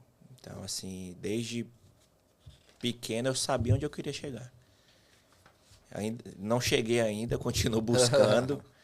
Então, é entender, a gente fala muito de sonho, qual é o sonho daquela pessoa, o que ela quer realizar a médio e longo prazo, entender o que ela está fazendo hoje para alcançar esse resultado. Então, quando a gente olha para a empresa, a gente fala muito de planejamento estratégico, e eu acredito que todo líder, toda pessoa tem que ter o planejamento estratégico pessoal dela. Portanto, tenho que olhar hoje, meu sonho é... Tem gente que se ancora nos bens materiais, tem gente que quer viajar, mas o que eu estou fazendo hoje para alcançar isso? Então, estruturar isso, então, dentro da mentoria, a gente olha tanto a parte de gestão do negócio, quanto o papel do líder, né? A postura do líder. Eu costumo falar que liderança é sobre postura e não sobre cargo. E aí o líder ele precisa entender o planejamento estratégico pessoal dele. Entender onde ele quer chegar, o que ele está fazendo hoje para chegar até lá. E destrinchar isso como se fosse, de fato, a empresa. Quais são as prioridades. É a primeira coisa que eu costumo conversar dentro da mentoria, é entender o cenário geral da pessoa, independente da empresa. Então, ver um pouco lá do pessoal, ver como é que ele está dentro da vida pessoal dele, porque não adianta você desenhar o planejamento estratégico da empresa visando o crescimento de 3, 5 anos, se o pessoal não tiver ligado a isso, se o pessoal não tiver relacionado com isso. Esse insight que você deu aqui foi muito bom. Porque às vezes o cara tá com uma empresa, o cara só quer ganhar dinheiro. Mas o que que você quer para sua vida pessoal? Exato. Porque o seu tempo é muito valioso. E você tem que pensar O tempo não volta atrás, né? não volta. Queria que voltasse, cara. Mas não volta. E aí esse planejamento é bom você parar para refletir. Por isso que tem muitas empresas que tá tendo um momento agora que para tudo. Aí o pessoal vai para uma pousada, tá, algum lugar, para bater um papo e criar um planejamento estratégico fora do Fora do ambiente. ambiente, exato. Isso aí eu acho interessante, porque você fala, o que que a gente quer para nossa vida?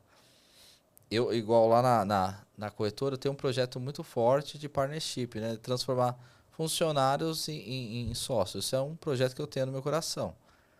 E por que isso, Gerson? Porque você tem que ter um propósito acima, tipo assim, mais do que só ganhar dinheiro. Exato. Ganhar dinheiro, eu acredito que é consequência daquilo que você faz no dia a dia. Exatamente. Daquilo que você planeja, que você executa, o dinheiro acaba sendo a consequência. Não adianta eu vislumbrar o dinheiro o tempo todo, porque uma hora ou eu vou cansar daquilo que eu estou fazendo, o meu corpo vai pedir menos, o meu propósito não vai estar alinhado, não é meu sonho. O dinheiro pelo dinheiro é muito... Assim, acaba corrompendo, né, no final das contas, se você não tiver um propósito alinhado. Até na Bíblia fala, né? Na Bíblia fala bastante disso, que a pessoa que só busca dinheiro, ela nunca se farta, né? Sempre ela quer mais, ela sempre quer mais, mais. E eu acredito muito nisso. Sim. Eu acho que quando você tem um propósito, por isso que é muito importante você criar uma cultura bem legal dentro da empresa. Porque as pessoas hoje não estão vindo na empresa mais trabalhar só por causa do dinheiro. Ela tem que ter um propósito acima. É por isso que a pessoa quer vir num ambiente legal. Hoje é o que eu vejo, tá, Israel? Pela minha experiência lá na minha empresa. As pessoas não querem só o salário. Elas querem entender como que eu posso evoluir como ser humano. Principalmente essa geração mais nova, Sim. é uma geração que troca muito de trabalho, não é por conta do salário. Ou é por É, conta da liderança ruim, ou é porque o propósito da empresa não está ligado ao propósito dela. exatamente. Então, às vezes as pessoas... Claro que assim, tem os diferentes tipos de pessoas da nova geração, né, chamada geração Z, mas assim, a gente tem muita gente nova lá na equipe de análise, Aham. e a gente observa que a primeira coisa que o cara olha é o propósito. Onde ele quer chegar como pessoa e se dentro da empresa ele vai conseguir isso ou não. E se a liderança for ruim, se o ambiente está minando o pessoal dele, essa geração não tem medo de sair e buscar outro canto. É uma geração bem corajosa. Eu admiro essa parte, né? E eu acho que.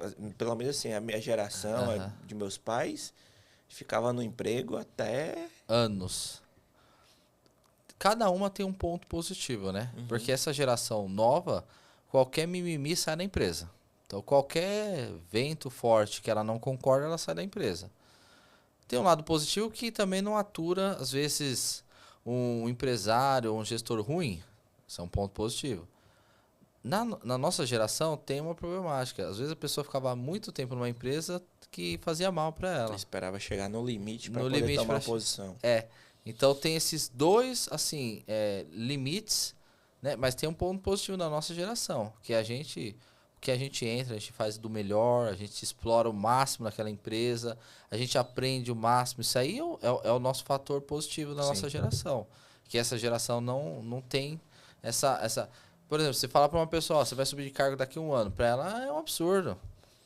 É um Assim, absurdo. É tudo Instagram, Reels, assim, tá assim na mente da é a pessoa. Tudo forma de rápido. conduzir e liderar os diferentes tipos de pessoas, né? Exatamente. Então, é algo que o líder hoje ele tem que buscar aprimorar isso, porque você abre uma seleção de vaga hoje, vem muita gente nova. Então você tem que entender como é que você vai liderar esse cara.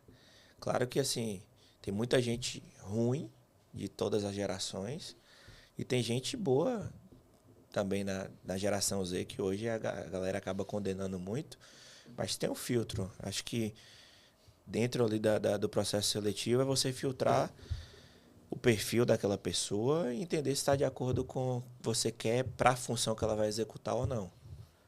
A experiência que eu tô tendo, eu vou falar a verdade pra você, são muito poucos. Raro você achar uma geração Z muito boa. Quando você acha a pessoa muito boa da geração Z, qual que é o problema? A falta de disciplina. Então a pessoa ela falta, pelo menos a experiência que eu tive lá na minha empresa. Não tô falando que eu sou dono da razão, não. Mas a pessoa às vezes fala, nossa, esse aqui tem um talento pra, meu. Mas aí o cara falta, sei lá o quê. Aí você fala, poxa, mas aí não dá, né? É, Aí assim, arrebenta com a minha cultura, é uma pô. geração que quando você encontra alguém comprometido, que quer o resultado, que quer crescer, mas é aquela pessoa que não tolera uma liderança ruim. E que não tem Isso é medo verdade. nem pensa duas vezes se tiver que trocar de empresa por conta da liderança. E liderança ruim? É uma coisa bem complicada de falar, Israel, porque liderança ruim. Porque provavelmente você teve esse desafio. Você entrou para a empresa, planejamento estratégico, ó, Israel, cara, você é o salvador da empresa aqui. Muda esse negócio aqui, a gente precisa mais faturamento, mais cultura. Cara, desenrola aqui. E quando você vê que são líderes que tem que ser mudado, qual que é o seu mindset a respeito disso? Que às vezes o problema está no líder. Bom, foi algo que eu aprendi lá atrás na hamburgueria, né? A não descartar as pessoas Aham. e poder lapidar elas desde que elas queiram. Legal. Então, assim, o meu posicionamento nunca foi de desligamento imediato, e sim de conversar com o CEO, com o conselho, de entender essa pessoa serve para o cargo, competência técnica dela tá ok? Show, beleza. Bora olhar o pessoal agora, o pessoal não tá em linha. E aí, vamos botar o RH para acompanhar, vamos dar feedback, vocês vão reunir com eles, qual o tempo que essa pessoa tem para melhorar as entregas dela. E assim, quando você deixa claro isso para qualquer pessoa, você alinha, você combina o jogo com ela sabe que independente da competência técnica dela, se ela não melhorar no prazo estabelecido, ela vai sair do jogo. O combinado não sai caro, né? Então, sempre quando você tem líderes ruins, você acha que você tem que alinhar com eles e dar um prazo, uns feedback de prazo para poder fazer a resolução. Se não tiver dado feedback para ele, a primeira coisa é, de fato, reunir, apresentar, mostrar onde ele está errando e ver se ele está aberto a feedback. Às vezes o cara não está aberto a feedback, aí você chega no CEO e fala assim, Isso é ó, verdade. o cara não está aberto a feedback, não quer melhorar. O cara é um Minha opinião é ignorante, buscar outra pessoa. o cara é um ignorante, não quer aceitar. E uma dúvida, ô Israel, qual o momento exato que você acha que uma empresa deve colocar um estrategista igual você na empresa? Assim, qual momento assim, poxa, eu tenho uma empresa, Israel, poxa, não faz sentido eu colocar um estrategista, vai com 5 pessoas. Mas agora eu já tô com 10. Qual momento você acha que é importante ter um estrategista para ele meio que ser o braço, uma pessoa mais capacitada de mercado para olhar o cenário da sua empresa e aumentar o faturamento, aumentar a Sim, empresa? sim. Qual momento você acha que é bom pegar uma assessoria igual a sua? Acho que a partir do momento que a empresa já fatura ali mais que seus 2 3 milhões, ela já está com mais de 50 funcionários, eu acho que é o momento dela parar e olhar a empresa linha a linha. Principalmente se ela não estiver conseguindo avançar nem crescer nesse meio tempo. Então é hora de parar e analisar a empresa a fundo, destrinchar toda a estrutura da empresa para poder observar onde é que pode melhorar, onde é que tem que consertar, onde é que tem que mudar. Interessante. Aí, neste momento, você acha que faz sentido Faz para a sentido. pessoa. Onde Faz que. sentido. Até se ela não tem um planejamento estratégico, não tem essa visão estratégica do negócio, num tamanho de empresa desse, o cara tem que ter um painel de gestão, o cara tem que acompanhar os indicadores da empresa. Qual margem você acha viável o crescimento, tipo, anual? Como que você analisa essa parte? Eu tenho que crescer semestre. Tanto percentual. Isso no Va- game que va- você tá, pelo menos no seu assim, negócio, que você é estrategista. varia muito de negócio para negócio, mas Aham. assim, a gente, falando da distribuidora, a gente cresceu nos últimos 5 6 anos A gente saiu de um faturamento na época de 100 e poucos milhões para quase 700 no ano passado. Caraca. Um A crescimento gente cresceu enorme. muito na época da pandemia. Na pandemia, a gente fez exatamente isso, 5 anos atrás. A gente parou, botou todos os líderes na sala e começamos a analisar e destrinchar os setores da empresa. Olhar orçamento, olhar gente improdutiva, olhar processo que precisava ser consertado, olhar fornecedor, o que mais vai vender agora, o que eu tenho que comprar. A gente parou, olhou, organizou o negócio e aí na pandemia a gente cresceu muito. Então você pegou, organizou, colocou todos os líderes na mesa, falou, vamos olhar aqui. Vamos planejar aqui o que a gente vai fazer para os próximos No seu meses. ponto de vista, por exemplo, os processos, quem que é o líder de cada processo? Por exemplo, cada setor, cada liderado, ou processo, quem que comanda? Porque cada setor tem seu processo, certo? Sim. Quem que você acha que tem que ser o comandante do processo? A depender do tamanho de empresa, hoje tem que ter um setor de processo dentro da empresa. Entendi. Então, é um setor que reúne com, vamos dizer, eu sou o gestor de processo da empresa, então reúno com o RH, desenho os processos do RH junto com ele. Legal. Aí eu sento com as áreas que o RH presta serviço para ver se o processo está de acordo com o que eles acham ou não. Às vezes tem um feedback ou outro, aí organiza mediante os feedbacks, reúne todo mundo e alinha o processo. Então, E aí o processo legal, passa a ser legal. da empresa e não do líder, não do setor. Ó, esse aqui é o processo de RH da empresa tal. Independente se é João, se é Maria, se é fulano, ciclano, que vai chegar para trabalhar, tem um processo estabelecido a ser seguido. Mas é importante, por exemplo, esse setor de processo, receber feedback das pessoas que estão aplicando. Como que Sim. funciona? Assim, a gente começou a desenhar isso agora e não adianta eu desenhar um processo pela cabeça do líder do setor, só por isso. Eu tenho que, de fato, pegar tudo que ele faz, tudo que ele executa, mas quem são as áreas que tomam o serviço dele? Então, o RH presta serviço para a empresa como um todo. Então, às vezes o RH vai colocar lá um prazo de contratação que não atende o comercial, que não atende a logística. A gente vai precisar ajustar aqui, ficar no meio termo, que fique bom para a empresa e que o RH consiga atender vocês. Então, esse alinhamento, esse balanceamento do processo é importante também. Ou seja, você aplica o processo e faz sempre alinhamento entre as pessoas Entre as ali pessoas. e otimizando o processo, no Tanto caso. de quem executa o processo quanto de quem toma o serviço desse processo. É porque é uma polêmica, porque às vezes a pessoa fala, poxa, mas eu faço desse jeito. Aí chega o Israel, quer mudar tudo isso aqui com sei lá, o planejamento estratégico do processo.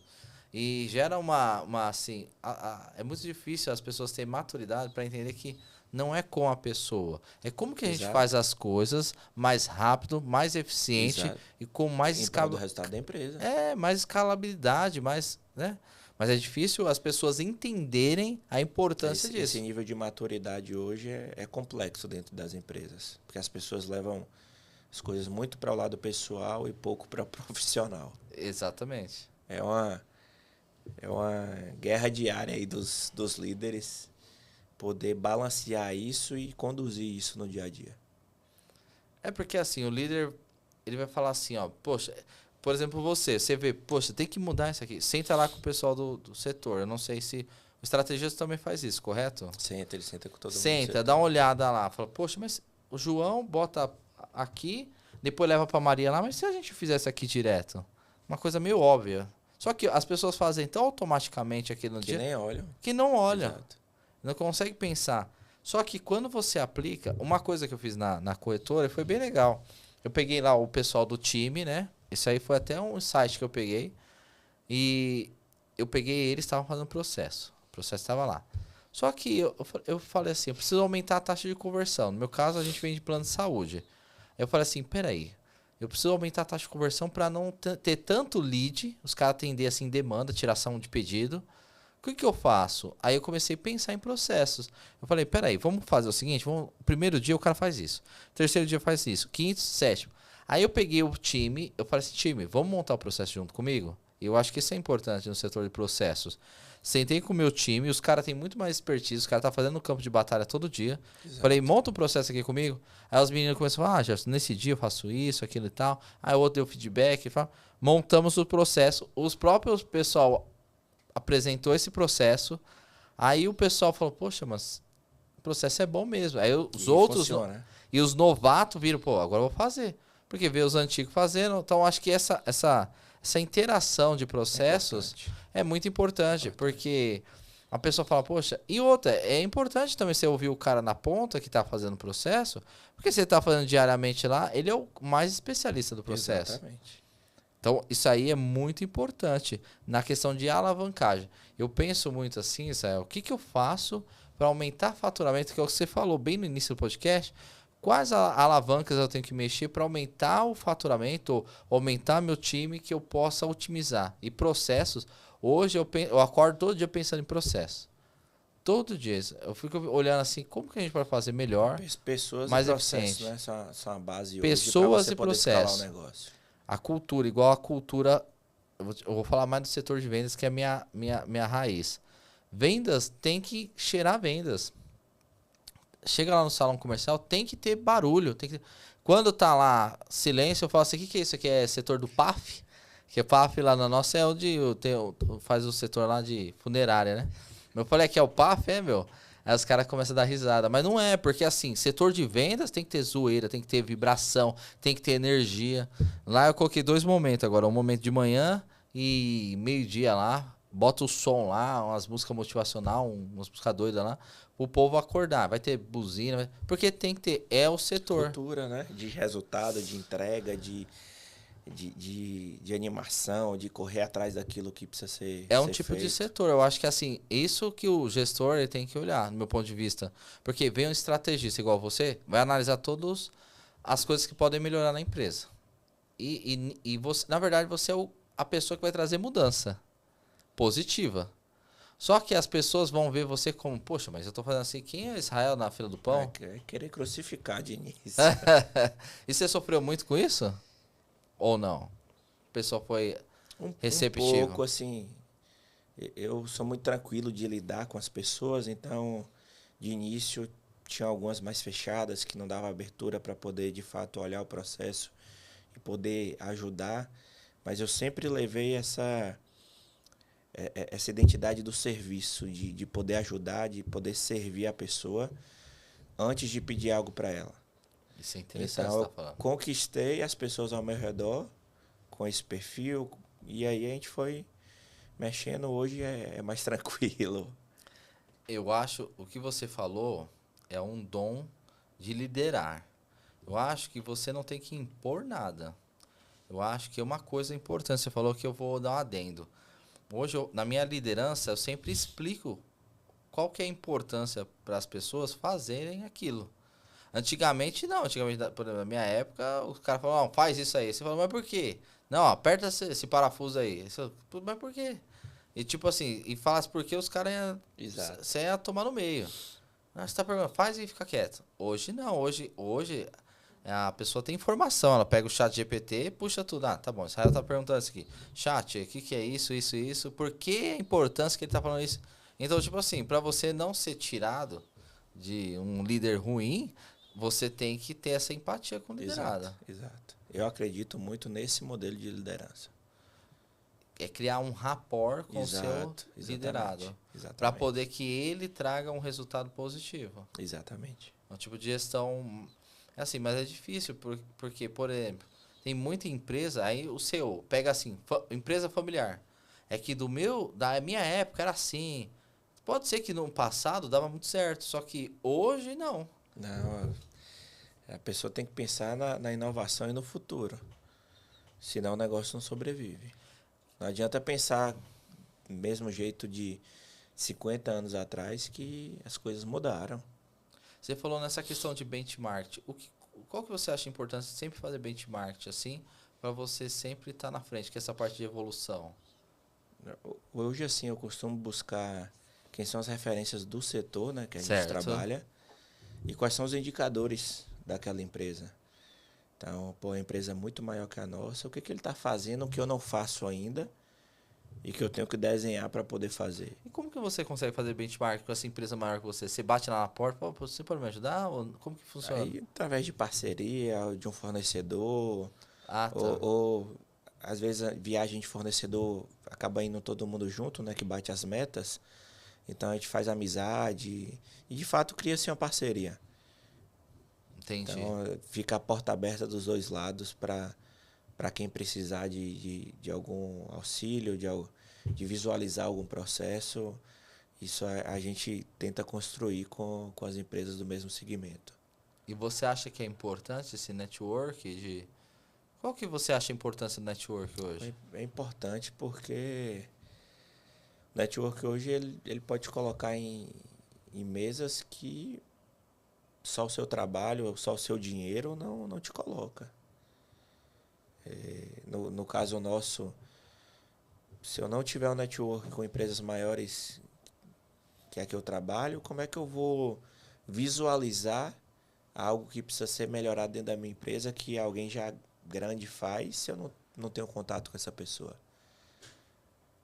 Então, assim, é porque às vezes a mentalidade do líder, do empresário é muito do que você comentou. Pô, eu não vou me relacionar com tal pessoa porque ele vai copiar o que eu faço. Mas você tem que estar centrado no seu negócio, centrado naquilo que você faz. Não é o concorrente ou algo externo que pode impactar ali na sua gestão. Você tem que buscar melhoria. Você só vai buscar melhoria observando gente que faz melhor e maior que você. E quando você faz benchmark, como que você geralmente pega uma... Como que é esse network? Como que você consegue puxar essa informação no seu dia a dia, nesse benchmark? Você dá uma dica aí, alguns passos para o empresário que não tem essa dinâmica de aplicar o fiz benchmark. amizade com o pessoal de uma distribuidora muito maior que a gente, aqui em São Paulo. E aí estou marcando para visitar eles na próxima semana para conhecer o setor de projeto e processos dele. Olha, que legal. Que é o setor que eu estou implantando lá. Então, de fato, de passar o dia lá, de observar, pô, como é que é demandado um projeto para o setor, quem demanda, qual a estrutura do setor, a parte de processo, fica estabelecido onde os funcionários podem consultar o processo, onde, e visitar e, de fato, conhecer a estrutura para você poder extrair ali o que dá para você aplicar no seu negócio, o que dá para você modular para poder aplicar. Então... é algo que a gente busca muito isso, porque tem que aprender com quem está maior, com quem... Senão não teria por que fazer curso, fazer mentoria, né? Faz sentido. A gente tem que aprender com quem já está onde a gente quer chegar. E o que você acha de pessoas que tem, assim, não quer fazer curso, não quer fazer mentoria? A pessoa não quer evoluir.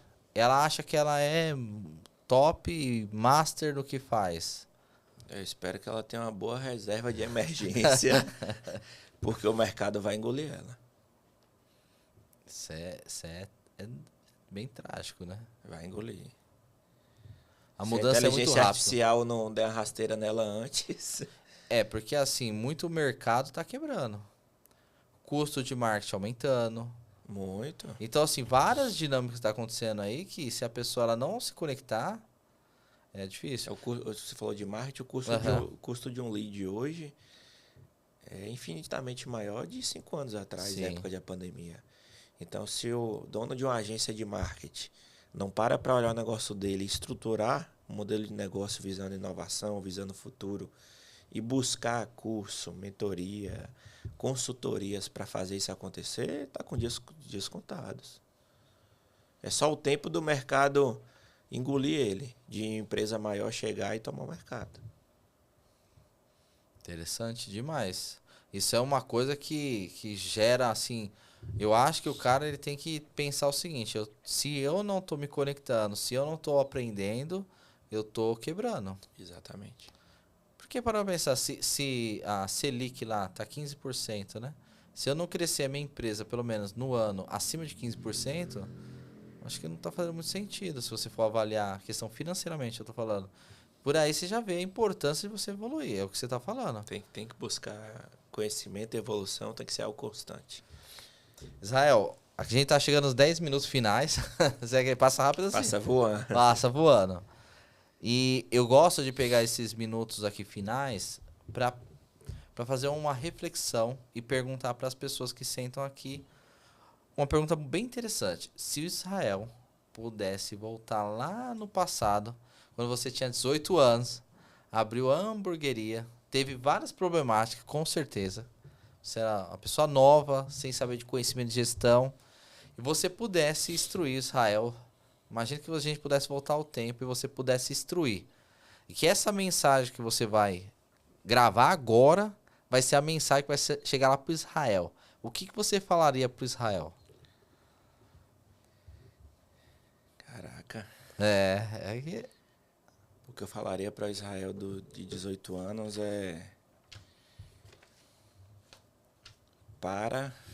estuda gestão de pessoas, gestão de negócios, modelo de negócio, planejamento financeiro, tributário. Aprofunda mais o seu conhecimento de gestão. Aprofunda o seu conhecimento em marketing, em vendas. Porque você vai alcançar tudo aquilo que você deseja. Eu venho fazendo isso, né, ao longo desses anos. Mas se eu tivesse o pensamento que eu tenho hoje, com 18, nossa, se pudesse voltar no tempo era bom. Nossa, se pudesse, eu ter um sucesso muito mais rápido. Nossa, isso é bom demais. É. E desses assuntos que você falou, se você pudesse voltar ao tempo, escolher só 2, qual que você focaria a energia? Lá atrás, marketing e vendas. Marketing e vendas. Por quê? 18 anos, nós estamos falando aí de 13 anos atrás. Eu tô com 31. Uhum. O marketing revolucionou os negócios no Brasil e no mundo ao longo dos últimos anos. Então, quem tinha know-how de marketing sabia vender, ganhou muito dinheiro. Escalou negócios, construiu negócios relevantes. Marketing, até hoje, né? Mas anos atrás era a virada de chave de qualquer negócio. Hoje você vê todo mundo no Instagram, criando conteúdo, buscando criar essa autoridade dentro do negócio. Mas anos atrás, quem fazia isso virou rei. E, por exemplo, marketing para a pessoa que abriu uma loja física, que é igual você tinha um negócio de hamburgueria. Qual tipo de marketing você acha que atualmente funciona para esse tipo de negócio? Você acha que qual é a gestão de tráfego, é a panfletagem, o que você acha do seu conhecimento assim que você tem dessa área? Eu tenho até orientado uma prima minha que entrou no ramo de marketing, videomaker. E aí eu tenho dito para ela assim, ó, seus vídeos precisam trazer um benefício real para o empresário. Porque ainda o empresário alguns enxergam o marketing como custo e não como investimento. Então, seu vídeo tem que trazer ou mais faturamento, ou mais cliente dentro da loja dele, ou dentro do consultório. Então, hoje, para mim, o mais importante é você focar em um conteúdo de conversão, de converter esses clientes para se tornarem fãs da marca, clientes assíduos da marca. E esses conteúdos que deram certo, você impulsiona via tráfego pago para poder trazer mais gente nova para a base. Você falou uma coisa aqui que eu achei bem interessante. Trazer fã para a marca. Criar um senso de comunidade, né? Isso aqui é legal. E como que traz fã? O cara tem que admirar você. Seria nessa linha que você diz? Você, a marca, o produto, assim, o case de sucesso hoje no Brasil é a CIMED, com o Carmed. Criou uma comunidade, um senso de pertencimento, e ele vem criando toda essa estrutura com o Eric Shibata, que é quem ele trouxe, né, para a parte de marketing brand dele. Você vê, tudo é amarelo, tem todo um brand envolvido no negócio. O próprio Carmed veio, assim, toda a hypagem do TikTok, das redes sociais, e criou um senso de querer usar o produto nas pessoas, de chegar a Carmed na farmácia e acabar em 1 hora. Então, hoje o que eles fazem? A gente observa muito a construção de brand, de marca, de fortalecimento, e os produtos que eles lançam, deixar as pessoas vidradas querendo usar aquele produto o tempo todo.